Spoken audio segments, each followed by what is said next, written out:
हम लोग ये बात कर रहे थे, दुनिया का कोई भी केमिकल, चाहे वो कोई भी केमिकल हो, कोई भी केमिकल कंपाउंड, उसमें इस तीनों में से एक प्रॉपर्टी होगी, या तो वो एसिड होगा या बेस होगा। तो हमें ये पता करना है कि कौन सा सब्सटेंस एसिडिक नेचर का है, कौन सा बेसिक का है और कौन सा सॉल्ट। तो ये पता करने के लिए जो कुछ कॉमन तरीका होता है, जो सबसे कॉमनली यूज किया जाता है, उसके लिए, उसको समझने के लिए हम लोग यूज करेंगे, मतलब पहले इसको समझेंगे। एसिड वर्ड आया कब?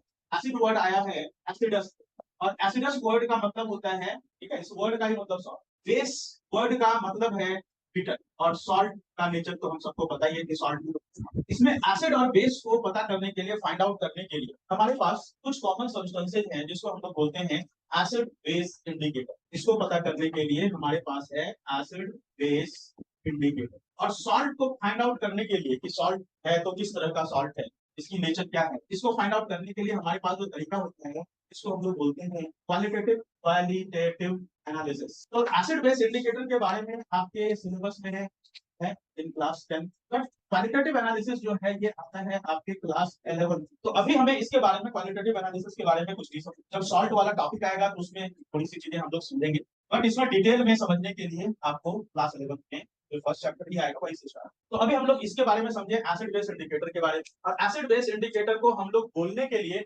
सिर्फ इंडिकेटर भी बोल देते हैं, लेकिन उसका एक्चुअल मतलब एसिड बेस इंडिकेटर, ठीक है। तो एसिड बेस इंडिकेटर ये है हमारा नेक्स्ट टॉपिक, यहाँ से हम लोग अभी स्टार्ट करेंगे। नेक्स्ट हेडिंग डाले एसिड बेस इंडिकेटर। सब बंद कर दो, स्टार्ट करें बच्चों। हेडिंग डाल लिया आपने, एसिड बेस इंडिकेटर, या हम लोग इसको सिर्फ इंडिकेटर भी बोलते हैं, लेकिन इसका मतलब यही है, एसिड बेस इंडिकेटर। देखिए, इंडिकेटर या एसिड बेस इंडिकेटर दो तरह, एक होता है नेचुरल इंडिकेटर और दूसरा होता है सिंथेटिक इंडिकेटर। नेचुरल इंडिकेटर जैसा नाम है, नेचुरली ये ऑब्टेन किया जाएगा। इसमें सबसे कॉमन एग्जांपल है लिटमस, सबके बारे में डिटेल में हमें समझना है। सेकंड में हम लोग कुछ कॉमन फ्लावर्स के बारे में समझेंगे जो इंडिकेटर की तरह बिहेव करते हैं, चाइना रोज, हाइड्रेंजिया, गेरेनियम, ट्यूनिया, ये सब जो है कुछ कॉमन फ्लावर्स हैं जो कि इंडिकेटर की तरह बिहेव करते हैं। टर्मरिक, रेड कैबेज, कुछ इंडिकेटर ऐसे होते हैं जो कि काफी, जिसकी स्ट्रॉन्ग स्मेल होती है, जैसे कि clove oil, onion extract, vanilla essence, ये सब की स्मेल बहुत स्ट्रांग होती है। तो बहुत स्ट्रांग स्मेल होने के कारण इसको हम लोग एक और नाम से जानते हैं, इसको बोला जाता है ऑल्फैक्टरी इंडिकेटर। क्यों बोला जाता है ऑल्फैक्टरी इंडिकेटर? क्योंकि ऑल्फैक्टरी एक ग्लैंड है हमारे नोज में प्रेजेंट हो, जो कि स्मेल ग्लैंड है, smell gland in are knows, इसको हम लोग बोलते हैं ऑल्फैक्टरी ग्लैंड। और स्मेल से रिलेटेड होने के कारण इस इंडिकेटर को हम लोग बोलते हैं ऑल्फैक्टरी इंडिकेटर। तो इतने सारे नेचुरल इंडिकेटर हैं जिसके बारे में हम लोग समझेंगे। टोटल 10 इंडिकेटर हो गए, 1 2 3 4 5 6 7 8 9 10, टोटल 10 इंडिकेटर हो गए नेचुरल में। अब हम लोग आ जाते हैं सिंथेटिक इंडिकेटर में। चलिए सिंथेटिक इंडिकेटर में आ जाए, सबसे पहले हम लोग समझेंगे इसमें फिनोक्सालिन, मिथाइल ऑरेंज, पीएच पेपर, उसको ही हम लोग यूनिवर्सल इंडिकेटर भी बोलते हैं। इसी का दूसरा नाम है यूनिवर्सल इंडिकेटर, और एक है पीएच मीटर। तो इतने सिंथेटिक इंडिकेटर हैं जिसके बारे में हमें समझना है, क्राफ्टलेन, मिथाइल ऑरेंज, पीएच पेपर और पीएच मीटर। तो सबसे पहले हम लोग स्टार्ट करें लिटमस। तो पहली हेडिंग डालना है इसमें लिटमस। रब कर दो बच्चों, लिख दिया सबने? सर सिंथेटिक इंडिकेटर में फोर्थ पॉइंट में क्या लिखा है? पीएच मीटर फोर्थ पॉइंट में लिखा है। देखिए, पीएच लिखने का जो तरीका है उसमें ध्यान दीजिएगा, स्मॉल पी कैपिटल एच, इसको उल्टा मत कर दीजिएगा, स्मॉल पी कैपिटल एच। तो सबसे पहले हेडिंग डालें लिटमस। ये जो इंडिकेटर है लिटमस, नेचुरल इंडिकेटर, ये तो हमें पता ही है, ये ऑब्टेन किया जाता है एक ऑर्गेनिज्म जिसको हम लोग बोलते हैं लाइकेन। सुना ही होगा नाम लाइकेन, ने पढ़ा भी था, इसमें पढ़ा था सिम्बायोटिक एसोसिएशन। तो ये वहीं से एक्सट्रैक्ट किया जाता है। तो लिटमस जो है that is extracted from lichen. Lichen है क्या? Lichen is an association, symbiotic association. It is a symbiotic association of blue green algae and fungus. इस दोनों की symbiotic association है लाइकेन। और इसका जो ग्रुप है, जिस ग्रुप से ये बिलोंग करता है, इसका ग्रुप कहलाता है थैलोफाइटा। थैलोफाइटा ग्रुप से बिलोंग करता है। ये एक ग्रुप है प्लांट में। जब प्लांट को हम लोग डिफरेंट ग्रुप्स में डिवाइड करते हैं तो उसमें एक ग्रुप आता है थैलोफाइटा। जैसे एनिमल्स में डिफरेंट ग्रुप्स है ना, जैसे एक ग्रुप है एनिमल का बर्ड, एव्स। एव्स जो है वो बर्ड, जितने सारे बर्ड आते हैं सारे एव्स ग्रुप में। उसी तरह से एक ग्रुप है मैमल, जितने सारे मैमलियन ऑर्गेनिज्म है वो सब के सब मैमल्स। उसी तरह से एक ग्रुप है आर्थ्रोपोडा, जिसके बारे में आपने पढ़ा था, इंसेक्ट वाले। उसी तरह से प्लांट की एक ग्रुप है जिसको हम लोग बोलते हैं थैलोफाइटा। तो ये जो है सिम्बायोटिक एसोसिएशन है ब्लू ग्रीन एल्गी का और फंगस का, जो थैलोफाइटा ग्रुप से बिलोंग करता है। इसकी एक्सट्रैक्ट निकालते हैं, और इसकी जो एक्सट्रैक्ट होती है वो पर्पल कलर की, पर्पल कलर। और अभी जो है ये न्यूट्रल होगा नेचर में, neither acidic nor basic, neutral nature. अब इसकी एक्सट्रैक्ट जो पर्पल कलर की एक्सट्रैक्ट है, इसको हम लोग क्या करते हैं, दो डिफरेंट कलर में डाई कर लेते हैं, dye in two different colours, two different colour. एक कलर बनाते हैं इसका ब्लू और दूसरा बनाते हैं रेड। जो ब्लू कलर की सॉल्यूशन तैयार करी जाती है इसकी एक्सट्रैक्ट की, जो पर्पल कलर का सॉल्यूशन है, इसकी जो ब्लू कलर की सॉल्यूशन बनाई गई, इसका नेचर होता है बेसिक। ये बेसिक नेचर का सॉल्यूशन बनाया। और दूसरा सॉल्यूशन जो रेड कलर का बनाया जाता है, रेड सॉल्यूशन, इसका नेचर तैयार किया जाता है एसिडिक। अब इस ब्लू सॉल्यूशन को आप एक पेपर में लगा दो, व्हाइट कलर के एक पेपर में लगा दो, पेपर को इसमें डिप कर दो ब्लू कलर के सॉल्यूशन में, तो वो पेपर अब कैसा बिहेव करने लगेगा, ब्लू लिटमस पेपर की तरफ। ठीक है, एक पेपर लेकर के उस सॉल्यूशन में डाल के उसको ड्राई कर, अब वो पेपर कैसा बिहेव करने लगेगा, ब्लू लिटमस पेपर। इसी तरह से आप red litmus paper, blue litmus paper तैयार कर सकते हो। देखो, लिटमस पेपर और सॉल्यूशन अलग चीज नहीं, सॉल्यूशन ही है, आपने पेपर में डिप करके उसको ड्राई कर लिया, तो वो पेपर, पेपर चूंकि कैरी करना आसान होता है, उसको स्टोर करना बड़ा आसान है, तो इसलिए पेपर बना करके उसको हम लोग कई सारी जगहों पे यूज करते हैं, लेकिन होता वही एक ही चीज। तो ये जो पेपर इसमें डिप कर लिया, तो अब इस पेपर को बोला जाएगा ब्लू लिटमस पेपर। ये कोई अलग चीज नहीं है, इसको अलग मत समझो। इस ब्लू सॉल्यूशन में जब आप कोई भी एसिड डालोगे, तो ये ब्लू सॉल्यूशन से कन्वर्ट हो जाएगा, it will be converted into red. ये ब्लू सॉल्यूशन जो है किसमें कन्वर्ट हो जाएगा, रेड सॉल्यूशन में कन्वर्ट, क्योंकि ये खुद क्या था, बेसिक नेचर का था, एसिड के साथ रिएक्ट करेगा और रिएक्ट करके ये किसी कलर का हो जाएगा, रेडिश अपीयरेंस आ जाएगा। एसिड जो है, acid changes blue litmus into, लेकिन इसी में अगर आप बेस डालोगे, तो बेस बेस के साथ रिएक्ट नहीं कर सकते, तो बेस में क्या होगा, नो चेंज इन कलर। इसी तरह से अगर आप यहाँ पे बेस लेकर के जाओ इस रेड सॉल्यूशन में, तो क्या होगा कि यहाँ पे it will convert into blue solution, blue colour में कन्वर्ट। इसका मतलब base converts, base changes red litmus into, but यहाँ इसी जगह पे अगर आप एसिड लेके जाओ, एसिड का एसिड के साथ रिएक्शन नहीं होगा, एसिड के केस में नो चेंज इन कलर। तो ये हो गया लिटमस के बारे में। किसी बच्चे को यहाँ पे कोई कंफ्यूजन है लिटमस से रिलेटेड, क्या डिफरेंस है? ये पूछा जाएगा कि कौन सी लिटमस किसको किसमें कन्वर्ट करेगी। आप लोग की बुकलेट जो है वो तैयार हो रही है, ट्यूसडे को मिल जाएगी आपकी बुकलेट, तो ट्यूसडे को कोई क्लास मिस मत करना। और ऐसे भी ट्यूसडे से क्लास जो है मैं 1.5 आवर का कर, ट्यूसडे से क्लास आपकी 1.5 आवर की होगी, इस पूरे वीक में, कमिंग वीक में क्लास होगी 1.5 आवर की, इसलिए जो है मिस मत करना। और कोई बच्चा उसकी बैकअप मत मांगना, बैकअप मांगना बड़ा मुश्किल हो जाएगा अभी, है ना, ध्यान रखिएगा। चलिए आगे बढ़े हम लोग। लिटमस के बाद नेक्स्ट में आ जाते हैं, नेक्स्ट क्या था उसमें देखते बताओ, उसके बाद क्या था, चाइना। अब कर दूं ना इसको, कुछ पूछना है किसी को? अच्छा, ट्यूसडे को तो आपका टेस्ट भी है ना, इंट्रोडक्शन का, टेस्ट की तैयारी कर लेना अच्छे से हम लोग। चाइना रोज, हाइड्रेंजिया, एरेनियम, ट्यूनिया, ये सब के सब है फ्लावर्स, ये सब फ्लावर्स हैं of different colours. China rose कितने कलर का देखा है आप लोगों ने? चाइना रोज देखा है कि नहीं देखा, ये बताओ। किसी ने भी नहीं देखा चाइना रोज, किसी ने भी पूरी क्लास। हिबिस्कस देखा है? हिबिस्कस, हिबिस्कस कोई चाइना रोज आप देखा है? कितने कलर का हिबिस्कस देखा? रेड और येलो, और है ना, डिफरेंट कलर्स के होते हैं। ये सारे फ्लावर्स अलग अलग कलर के, हाइड्रेंजिया हो, गेरेनियम हो या ट्यूनिया हो, ये सब बहुत सारे अलग अलग कलर्स के। अब इतने सारे अलग अलग कलर्स के फ्लावर प्रेजेंट हैं, तो हम कोई पर्टिकुलर कलर की बात यहाँ नहीं करते। इसके जो भी एक्सट्रैक्ट होंगे, इसके जो भी एक्सट्रैक्ट होंगे, वो एक्सट्रैक्ट डिफरेंट कलर्स के, तो हमें यहाँ पे कलर्स, पर्टिकुलर कलर से कोई मतलब नहीं। हमें सिर्फ ये देखना है कि उसकी जो एक्सट्रैक्ट है, उसका जो भी कलर, उसमें जब आप कोई एसिड डालते हो, तो यहाँ पे कोई भी चेंज नहीं आता, नो चेंज इन कलर। ठीक है, एसिड डालने पे, इसके एक्सट्रैक्ट में एसिड डालने पे कोई चेंज नहीं आता। लेकिन इसी के एक्सट्रैक्ट में अगर हम बेस डालें, तो उसकी जो भी कलर है, that colour will change, colour will change. इससे हमें पता चल जाएगा अगर कलर चेंज हो रही है, इसका मतलब the given substance is basic. इससे हम बेस को इंडिकेट कर सकते हैं कि given substance is base. Acid में कोई कलर नहीं आएगा, और अगर कोई सब्सटेंस न्यूट्रल है उसमें भी कोई कलर नहीं, हम सिर्फ बेस को इंडिकेट कर सकते हैं। तो ये हो गया फ्लावर्स से रिलेटेड। इसके बाद नेक्स्ट बताइए क्या है लिस्ट में? टर्मरिक देखा है, कौन सी कलर का? Yellow colour. आते वक्त कपड़े पर कोई सब्जी या दाल के स्टेन लगे हैं? नहीं लगे। अगर मान लो लगे, वैनिश से क्या होगा पता है? उसमें अगर वैनिश डाल दिया, वैनिश क्या है? वैनिश है कलर को भी ब्लीच कर दो, तो इसलिए वैनिश तो गलती से भी मत। अच्छा चलो, इसमें अगर कहीं पे स्टेन लग गया टर्मरिक का, अब उसपे कोई एसिड हम डालें, तो वहां पे कोई भी चेंज नहीं आएगा, नो चेंज इन कलर। लेकिन इसी जगह पे अगर आप बेस डालो, जैसे मान लो सपोज करो कि आपने इस पे सोप अप्लाई, इसकी स्टेन को हटाने के लिए, टर्मरिक की स्टेन को हटाने के लिए आपने सोप अप्लाई। सोप का नेचर क्या है? Soap is a basic salt. ठीक है, जो भी सोप होता है सबका सब सोप बेसिक सॉल्ट, तो बेसिक सॉल्ट है, तो बेसिक सॉल्ट लगाने पे उसका जो कलर है, टर्मरिक का कलर, ये कलर हो जाता है कौन सी कलर में कन्वर्ट?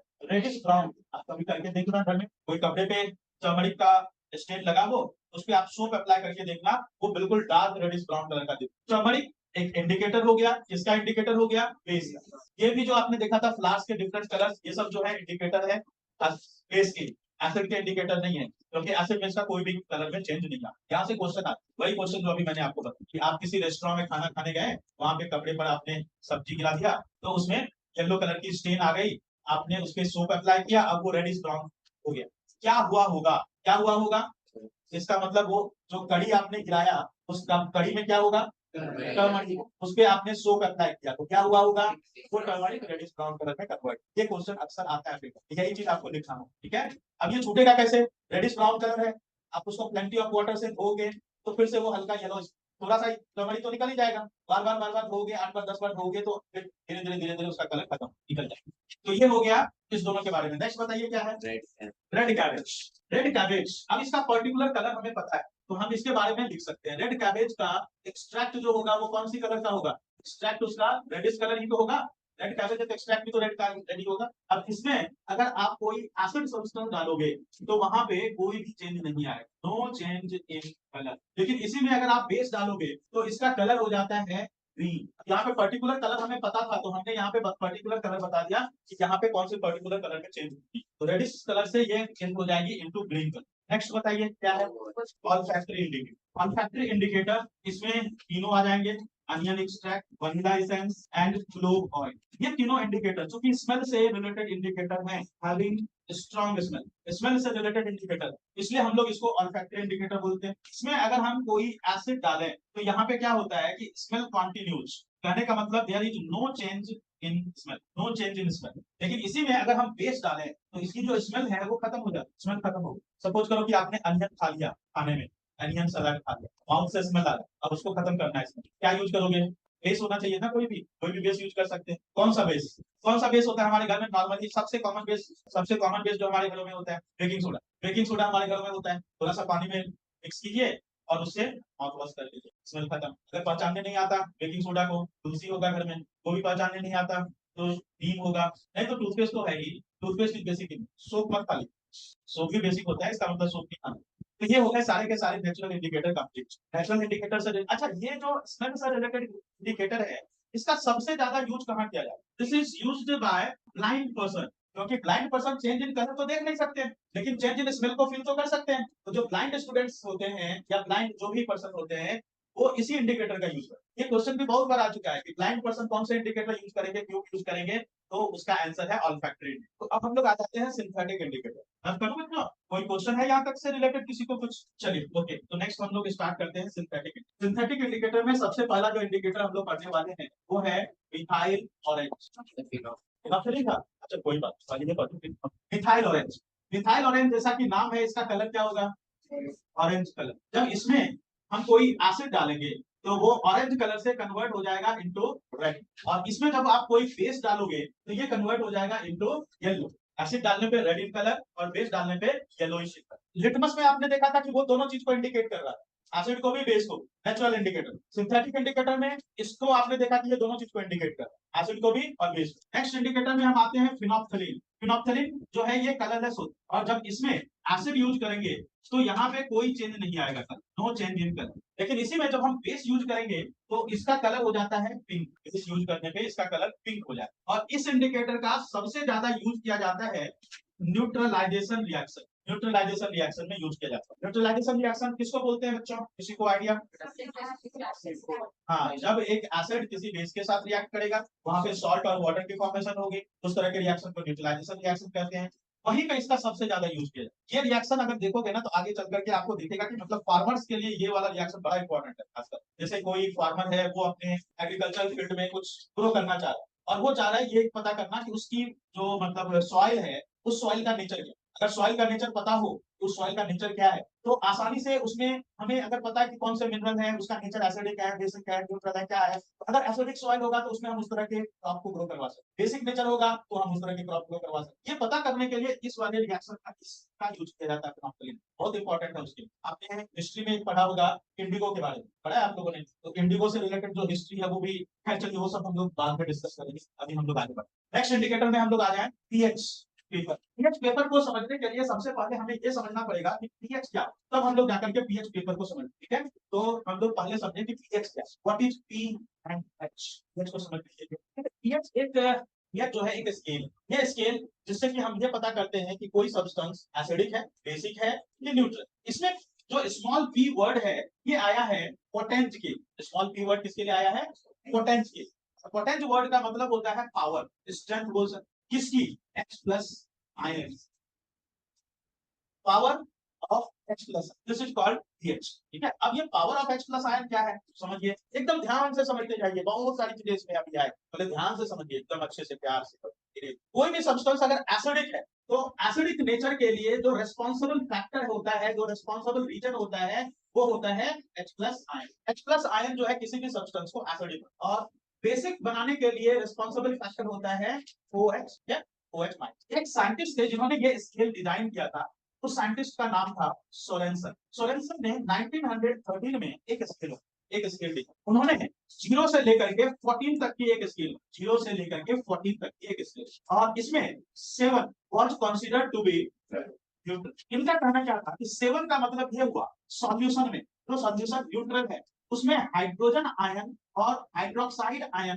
का नंबर बराबर हो, जितना हाइड्रोजन आयन है एग्जैक्टली उतना ही हाइड्रोक्साइड है। तो ऐसी कंडीशन में दोनों एक दूसरे को कंप्लीटली क्या करेगा, कैंसिल आउट कर देगा, क्योंकि एसिडिक नेचर बेसिक नेचर के जस्ट रिवर्स हो, तो इसीलिए H plus ion hydroxide ion के इफेक्ट को क्या करेगा, कैंसिल आउट। अब जैसे जैसे हम 7 से 0 की तरफ बढ़ते चले जाएंगे उसमें हाइड्रोजन आयन का नंबर हाइड्रोक्साइड आयन के नंबर से ज्यादा होता है, जितना ज्यादा होता चला जाएगा ये सब्सटेंस उतना ही ज्यादा एसिडिक। तो 0 की तरफ जितना 0 उतना ज्यादा एसिडिक, और जैसे जैसे हम 7 से 14 की तरफ आएंगे ये सब्सटेंस में क्या होगा, हाइड्रोजन आयन का नंबर हाइड्रोक्साइड आयन के नंबर से कम होता है, और जितना 14 की तरफ जाएंगे ये सब्सटेंस उतना ही ज्यादा क्या होता चला जाएगा, बेसिक होता है। 14 कहने का मतलब हुआ कि ये हाईएस्ट बेसिक, स्ट्रॉन्ग बेसिक, और 0 कहने का मतलब क्या हुआ, ये स्ट्रॉन्गेस्ट एसिड, स्ट्रॉन्गेस्ट। इस तरह से उन्होंने एक स्केल, जहां तक क्लियर है इतने तक तो लिख लो, फिर आगे अच्छा यहाँ तक क्लियर हो गया सबको। स्ट्रॉन्गेस्ट एसिड का मतलब ये नहीं है कि उसमें H प्लस आयन ही होगा सिर्फ, ये मतलब नहीं, इसका मतलब ये है कि उसमें H प्लस आयन का नंबर ज्यादा हो। समझ में आ गई बात, मैंने क्या बोला, इस चीज को एक फिगर से समझाते हैं आपको। देखो जैसे ये एक बॉक्स बनाया हमने, ये 0 है और ये 14, इसका मतलब ये हुआ हाइड्रोजन आयन और ये हो गया हाइड्रोक्साइड। 14 की तरफ जा रहे हैं तो हाइड्रोक्साइड बढ़ता जा रहा है, लेकिन इसका मतलब ये नहीं है कि हाइड्रोजन आयन बिल्कुल 0 हो गया। और जब हम एग्जैक्ट 7 में आ रहे हैं यहाँ पे, तो एग्जैक्ट 7 का मतलब हुआ जितना हाइड्रोजन का अमाउंट है उतना ही हाइड्रोक्साइड का। समझ में आया सबको, मतलब क्या है इस बॉक्स का, तो एग्जैक्ट 0 का मतलब hydrogen ion is maximum in this case, hydroxide ion is minimum, but दोनों अवेलेबल है, दोनों होगा उसमें, ये हो गया एसिड और ये हो गया। चलो इस बॉक्स को भी ड्रॉ कर लो, लिख लिया ना इतना सबने। चलो अब आगे से देखो पीएच की जो डेफिनेशन है उसके अकॉर्डिंग क्या है, अभी जैसा मैंने समझाया।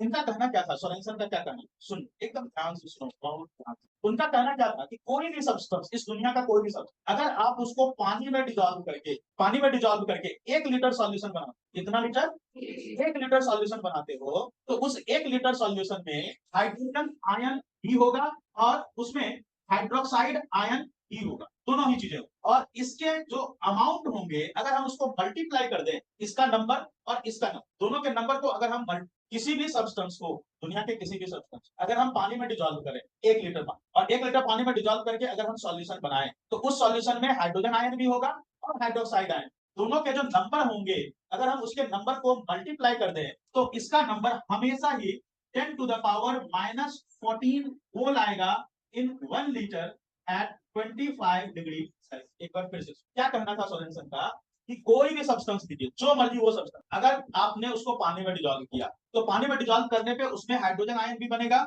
और हाइड्रोक्साइड आयन भी बनेगा, और दोनों का जो नंबर होगा इस दोनों की अगर हम मल्टीप्लीकेशन करें तो वो हमेशा 10 टू द पावर -14 मोल आएगा 1 लीटर में एट 25 डिग्री सेल्सियस। अब इस मोल का मतलब क्या है, देखो जैसे 1 डजन होता है ना, तो 1 डजन का मतलब क्या होता है, किसी भी चीज का 12 नंबर, 12 नंबर को हम लोग 1 डजन बोलते हैं, पता है ना सबको। अगर 1 सेंट की बात करें तो 1 सेंट का मतलब होता है किसी भी चीज का 100 नंबर, इज कॉल्ड 1 सेंट। उसी तरह से ये भी एक यूनिट है 1 मोल, जिसका मतलब होता है 6.022 into 10 to the power 23 number. किसी भी चीज के इतने नंबर को हम लोग क्या बोलते हैं, 1 मोल। ठीक है, कोई भी चीज इतने नंबर को आप क्या बोलोगे, 1 मोल। अब चलिए अब आगे समझो, जैसे मान लीजिए किसी भी सब्सटेंस का पीएच, मान लीजिए कि पीएच है 1, तो इसका मतलब क्या, पीएच 1 का मतलब क्या हुआ, जरा ध्यान से देखिए। पीएच 1 का मतलब, इसका मतलब है कि इसमें हाइड्रोजन आयन का जो नंबर है वो है 10 to the power -1 mole in 1 litre at 25 degree. और उसी सॉल्यूशन में हाइड्रोक्साइड का जो नंबर होगा, हाइड्रोजन का नंबर तो ये हो गया, हाइड्रोक्साइड का जो नंबर होगा वो होगा कितना, 10 to the power -13 mole at 1 litre in 1 litre at 25 degree. तो अगर हम इस दोनों को मल्टीप्लाई करें, हाइड्रोजन और हाइड्रोक्साइड को मल्टीप्लाई करें 10 to the power -1 into 10 to the power -13, ये हमेशा ही 10 टू द पावर -14 मोल आएगा इन 1 लीटर एट 25 डिग्री। अब देखिए हाइड्रोजन आयन का जो पावर है उसी पावर को क्या बोला गया, उसका पीएच बाय। हाइड्रोजन आयन पे क्या पावर है 1, तो वही 1 उसका क्या है पीएच। अगर मान लीजिए किसी सब्सटेंस का पीएच है 3, तो 3 का मतलब क्या है 10 टू द पावर -3 मोल पर लीटर एट 25 डिग्री सेल्सियस। और उसी सॉल्यूशन में हाइड्रोक्साइड जो होगा वो होगा 10 टू द पावर -11 मोल पर लीटर एट 25 डिग्री सेल्सियस। तो अगर आप दोनों को मल्टीप्लाई करोगे तो ये हमेशा कितना आएगा 10 टू द पावर -14 मोल आएगा। अब जैसे सपोज कीजिए कि पीएच है 6, तो इसका मतलब हाइड्रोजन निश्चित है कि उसमें कितना होगा 10 टू द पावर -6 मोल होगा एट 1 लीटर, और हाइड्रोक्साइड होगा 10 टू द पावर -8 मोल होगा इन 1 लीटर एट 25 डिग्री सेल्सियस। दोनों को मल्टीप्लाई करेंगे -6 इंटू -8, ये हो जाएगा 10 टू द पावर -4। अगर मान लीजिए पीएच की वैल्यू है 7, तो इसका मतलब है कि हाइड्रोजन होगा 10 टू द पावर -7 मोल पर लीटर और हाइड्रोक्साइड होगा 10 टू द पावर -7 मोल पर लीटर एट 25 डिग्री। तो -7 इंटू 10 टू द पावर -7, ये हो गया 10 टू द पावर -1। तो ये जो -7 वाली पीएच है, अगर आप इसमें देखो तो हाइड्रोजन और हाइड्रोक्साइड दोनों का नंबर सेम है, और अगर ये सेम है तो इसका नेचर क्या हो जाएगा, न्यूट्रल। लेकिन इस तीनों को जरा ऑब्जर्व कीजिए, तो जो ऊपर के 3 वैल्यू है इसमें कौन ज्यादा है, हाइड्रोजन ज्यादा है कि हाइड्रोक्साइड ज्यादा है? हाइड्रोजन ज्यादा है कि हाइड्रोक्साइड ज्यादा है? यहाँ पे -1 है, यहाँ पे -13 है। -1 और -13 में कौन सा ज्यादा है? -1 ज्यादा है। इसका मतलब यहाँ पे इस तीनों केस में हाइड्रोजन का जो अमाउंट है that is more than the amount of hydroxide. This is the reason ये तीनों के तीनों सब्सटेंस क्या है, समझ में आया? चलो इतने तक नोट डाउन कर लो, 2-3 और एग्जांपल दिखाता हूँ। देखिए बेसिक के 3 सिचुएशन हमने लिखे हैं 9, 13, 14। इस तीनों के केस में देखो, यहाँ पे भी जो पीएच की वैल्यू है वो हाइड्रोजन के आयन से ही डिसाइड करी जाए। बेस है तो इसका मतलब ये नहीं कि हाइड्रोक्साइड से डिसाइड, हाइड्रोजन से ही डिसाइड है। अब इस तीनों केस में देखो, यहाँ पे 10 टू द पावर -9 है, -5, दोनों में से कौन सा ज्यादा है बताओ? -5 ज्यादा है। -13 और -1 में से कौन ज्यादा हो गया? -1 ज्यादा हो गया। -14 और 10 to the power 0, 10 to the power 0 का मतलब क्या होता है 1, तो इस दोनों में से कौन ज्यादा हुआ? 10 टू द पावर 0 ज्यादा हुआ है ना, ये 1 हो गई ना वैल्यू, तो ये ज्यादा हो गया। इसका मतलब ये हुआ कि ये सब्सटेंस जो है इस तीनों केस में हाइड्रोक्साइड का नंबर हाइड्रोजन से ज्यादा है, इसलिए ये बेस हो गया। ठीक है, अब हम इस तीनों को, इसमें से 3 एग्जांपल को, इसको इसको और इसको एनालाइज करें, देखते हैं कि एक्चुअल वैल्यू, ये तो पर मोल की वैल्यू यहाँ पे है, लेकिन इसका एक्चुअल वैल्यू क्या, मतलब इसमें एक्चुअली हाइड्रोजन आयन का नंबर कितना है, हाइड्रोक्साइड का नंबर कितना है। ये 3 वैल्यू को हम एनालाइज करें। चलिए तो सबसे पहले स्टार्ट करते हैं पीएच 1। यहाँ तक में किसी को कोई कंफ्यूजन? ओके, चलिए हम लोग स्टार्ट करते हैं पीएच की वैल्यू 1। पीएच वैल्यू 1 का मतलब क्या है, पीएच इज इक्वल टू 1। इसका मतलब है कि इसमें हाइड्रोजन का जो नंबर है वो है 10 टू द पावर -1 मोल पर लीटर, और इसी में हाइड्रोक्साइड का नंबर हो गया 10 टू द पावर -13 मोल पर लीटर। ठीक है, ये इसका मतलब। अब 10 टू द पावर -1 मोल का मतलब देखिए, जरा ध्यान से समझते जाइए। अभी मैंने आपको बताया 1 मोल का मतलब क्या होता है, 6.022 into 10 to the power 20। ध्यान से देखिए, हाइड्रोजन आयन का मतलब हुआ 10 to the power -1 मोल, मतलब 1 बाय, समझ में आया, 1/10। और मोल की वैल्यू है 6.022 into 10 to the power 23। समझ में? अरे देखो तो, ध्यान से देखो, कुछ लिखा हो बाकी आप लोग को लिखना बाकी है तो लिख लो पहले, मैं वेट कर लूंगा। अब जब मैं समझा रहा हूँ यहाँ पे समझो, ये सब चीजें कहीं नहीं मिलेगी आपको बुक में, कोई भी रेफरेंस बुक में नहीं है, किसी भी रेफरेंस बुक में नहीं है। ध्यान से सुनो, हाइड्रोजन आयन का नंबर ये समझ में आया कैसे लिखा, 1/10 इंटू 1 मोल की वैल्यू लिखा 6.022 इंटू 10 टू द पावर 23, इतने नंबर हो गए। अब इस 10 को ऊपर लेकर के जाएंगे तो ये -1 हो जाएगा, ये हो गया 6.022 इंटू 10 टू द पावर 23 -1।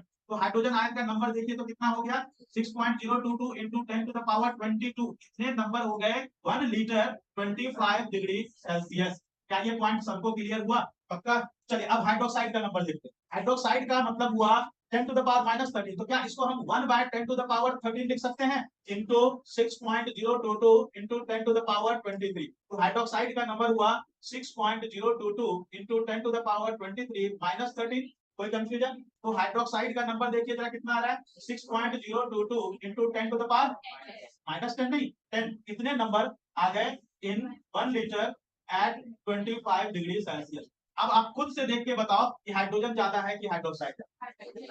समझ में आया? नोट डाउन कर दो 1-1। चलिए अब हम लोग आ जाते हैं पीएच 7। तो पीएच 7 का मतलब हुआ हाइड्रोजन का नंबर है 10 टू द पावर -7 मोल पर लीटर, और हाइड्रोक्साइड दोनों का ही नंबर है 10 टू द पावर -7 मोल पर। तो अगर हम इसकी वैल्यू निकालें तो हाइड्रोजन का अमाउंट आ जाएगा 1/10 to the power 7 into 6.022 into 10 to the power 23। तो ये हो गया 6.022 into 10 to the power 23 minus 7, 6.022 into 10 to the power 23 minus 7 कितना हो गया 60।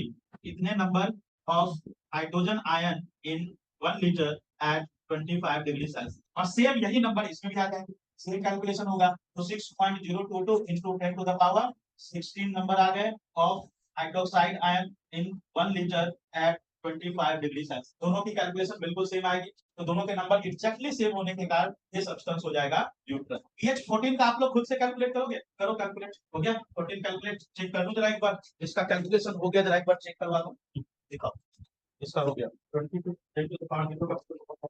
15 मिनट अभी बाकी है।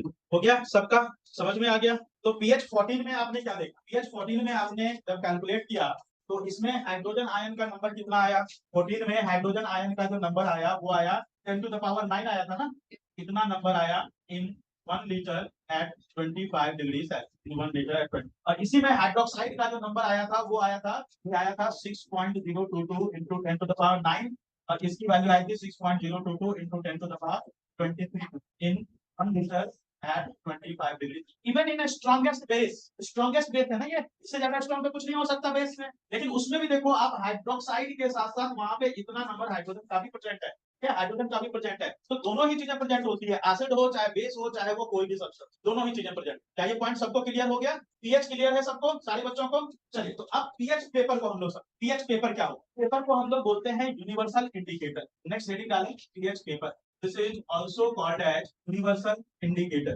It will show different colors, it will show different colors, अलग-अलग pH पे इसका कलर अलग-अलग। जैसे अगर हम pH 0 और 1 की बात करें तो इसका जो कलर होगा वो होगा, pH पेपर जो है ना ये किस तरह का पेपर होता है, देखा है किसी ने pH पेपर? इसी कलर का होता है लगभग, ये जो डस्टर का कलर दिख रहा है लगभग इसी कलर का pH पेपर होगा। इसका जो कलर होगा, अगर pH किसी सब्सटेंस का 0 और 1 है तो इसका कलर कन्वर्ट हो जाता है इनटू डार्क रेड, और अगर pH 2 एंड 3 हो तो इसका कलर थोड़ा सा उससे कम रेड होगा। 4 में कलर आ जाता है येलो, 4 में ऑरेंज कलर आएगा, और 5 में कलर आ जाता है येलो, 6 में कलर आ जाता है येलोइश ग्रीन, और 7 में एग्जैक्ट जो कलर आएगा वो होगा ग्रीन, एग्जैक्ट न्यूट्रल में इसका कलर होगा ग्रीन। अगर हम 7 के बाद आगे बढ़े 8 और 9 तो इसका कलर हो जाएगा ग्रीनिश ब्लू, इसमें ब्लूइश अपीयरेंस आने लगेगी। 10 और 11 में इसका कलर जो है ब्लू आ जाएगा। 12 और 13 में इसका कलर डार्क ब्लू हो जाएगा, और एग्जैक्ट 14 की अगर बात करें तो इसका कलर हो जाएगा एकदम डार्क पर्पल। अब जो है यहाँ पे डार्क पर्पल कलर में कन्वर्ट, मतलब डार्क कलर में कन्वर्ट होना शुरू हो जाता है। 8 9 में ग्रीनिश ब्लू, 10 11 में ब्लू, 12 और 13 में डार्क ब्लू, और 14 में जाके एकदम डार्क पर्पल कलर का शो होना। चलिए, ये हो गया पीएच पेपर। अब हम लोग आ जाते हैं लास्ट इंडिकेटर पे, and that is pH meter. Meter एक ऐसा इंस्ट्रूमेंट है, जो इंस्ट्रूमेंट का काम क्या है कि वो किसी सॉल्यूशन में हाइड्रोजन आयन की एग्जैक्ट अमाउंट को कैलकुलेट कर, जैसे ब्लड ग्लूकोमीटर होता है ना, देखा आपने ब्लड ग्लूकोमीटर, शुगर जो मेजरमेंट करते हैं, थोड़ी सी ब्लड से शुगर की मेजरमेंट हो जाती है। उस मशीन का काम क्या होता है कि उस कम अमाउंट ऑफ ब्लड में भी कितना शुगर का नंबर है वो कैलकुलेट कर लेता है इमीडिएट। उसी तरह से ये भी एक मशीन होता है, जिस मशीन में थोड़ा सा अमाउंट भी हम डालते हैं तो वो exact number of hydrogen ion को कैलकुलेट करे, और उस एग्जैक्ट नंबर को कैलकुलेट करके उसको वो पीएच स्केल में कन्वर्ट करे। जैसे आपने देखा, आपको मैंने 3 वैल्यूज निकाल के बताई, pH 1 का मतलब क्या है, pH 7 का मतलब क्या है, 14 का मतलब। तो अगर हमें एग्जैक्ट नंबर हाइड्रोजन आयन का पता हो तो एग्जैक्ट pH बताया जा सकता है। तो सिमिलरली pH मीटर का काम भी यही है। It is the most accurate scale, calculates hydrogen ion concentration in the solution. It shows exact pH the solid. तो ये most accurate scale है which calculates hydrogen ion concentration in the solution and shows exact pH of the solution. जैसे आपको याद हो, जैसे मैंने बोला था कि हमारे स्टमक में जो एसिड है 1.5, अब ये कैसे बताया जाए 1.5, क्या वो यूनिवर्सल इंडिकेटर से पॉसिबल है? यूनिवर्सल इंडिकेटर में तो 0 और 1 दोनों की का कलर डार्क रेड ही आता है। एग्जैक्ट 1.5 है, ये कैलकुलेशन सिर्फ इससे करी जाती है। तो एग्जैक्ट कैलकुलेशन जहां से होती है, this is the most accurate machine, जिससे कि आसानी से मेजरमेंट किया, ठीक है, मोस्ट एडवांस मोस्ट एक्यूरेट। इसके बारे में सिलेबस में भी है नहीं, इसके बारे में सिलेबस में बाद में पढ़ाया जाएगा आपके हायर क्लास, ठीक है। तो हमारे सारे इंडिकेटर्स हो गए कंप्लीट, ओके, सारे इंडिकेटर्स हो गए कंप्लीट। अब अगली क्लास से हम लोग एसिड वाला टॉपिक स्टार्ट करेंगे, लेकिन थर्सडे की क्लास में आप लोग को क्या करना है बच्चों, एनसीईआरटी और एग्जाम्पलर के सारे क्वेश्चन। मैं पहले एक बात बता देता हूँ, सुन लो ध्यान से।